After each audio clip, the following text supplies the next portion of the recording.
How to fix lock screen notifications not showing in Samsung mobile phones. So let's start the video. First of all, open settings.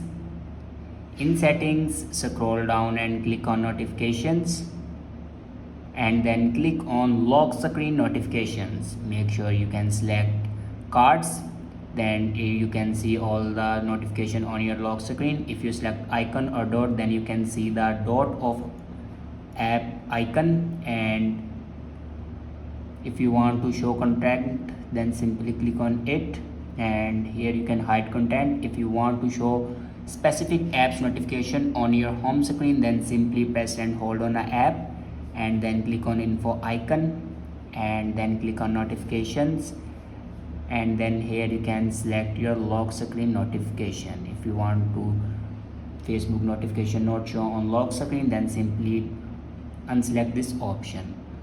I hope this video is helpful for you. Thanks for watching.